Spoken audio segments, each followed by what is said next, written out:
राजकीय छात्र वरिष्ठ माध्यमिक विद्यालय के विद्यार्थियों के लिए आज का दिन यादगार क्षण बन गया जब प्रदेश के राज्यपाल राजेंद्र विश्वनाथ आर्लेकर ने उनकी कक्षा में आकर उनसे बातचीत की।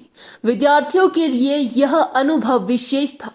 राज्यपाल स्कूल की कक्षा 9A में प्रातः ठीक 10:05 पर पहुंचे। कक्षा की 2 विज्ञान शिक्षिकाओं की उपस्थिति में उन्होंने विद्यार्थियों से बातचीत की। 93 विद्यार्थियों की इस कक्षा में बच्चे उत्साहित थे और प्रश्नों के उत्तर देने और सवाल पूछने के लिए आतुर दिखे।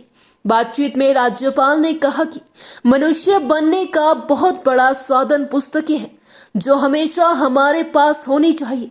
उन्होंने कहा कि पाठ्य पुस्तकों के अतिरिक्त अन्य पुस्तकों को पढ़ने की आदत भी होनी चाहिए। उन्होंने कहा कि अगर यह आदत बचपन से होगी तो ज्ञान बढ़ता जाएगा और विषय का ज्ञान भी बढ़ेगा। उन्होंने कहा कि विषय को समझने के लिए अलग अलग पुस्तकें पढ़ना आवश्यक है। उन्होंने कहा कि हमारी पुरातन पुस्तकों में ज्ञान का भंडार छिपा है।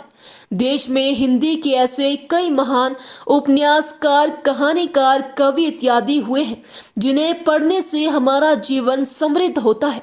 उन लोगों के जीवन का हम अनुसरण कर सकते हैं। पाठशाला में मैं गया था, एक विद्यार्थी बनकर जाना चाहता था वहाँ फिर से और परंतु वहाँ व्यवस्था थी कि मैं एक शिक्षक बनूं और बाकी सभी 9वीं कक्षा के विद्यार्थी सामने बैठे हुए थे।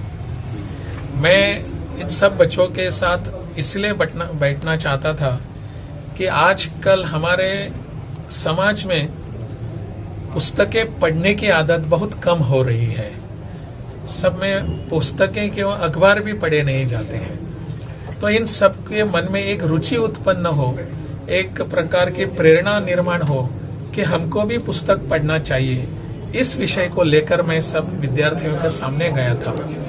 मुझे खुशी है कि 9वीं कक्षा के सभी विद्यार्थियों ने मुझे आश्वासित किया है, मुझे आश्वासन दिया है कि आने वाले समय में हम सभी पुस्तकें पढ़ेंगे।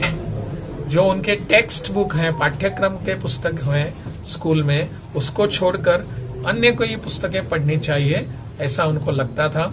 ऐसा उनके सामने मैंने विषय रखा और उन सब ने उसको मान्य भी किया कि हम ऐसा पढ़ेंगे। इस समय मैंने उनको एक छोटी, हर विद्यार्थी को एक एक पुस्तिका भी भेंट दी, जो मैंने कहा उनको कि इसको पढ़ने के बाद मुझे आप जरूर पत्र लिखें कि कैसी लगी पुस्तक। तो उनके मन में कुछ रुचि उत्पन्न हो पुस्तक के लिए, पुस्तक पढ़ने के लिए, पढ़ने की आदत बढ़े, इसलिए मैं वहाँ स्कूल में गया था। उनके सामने मैंने विषय रखा।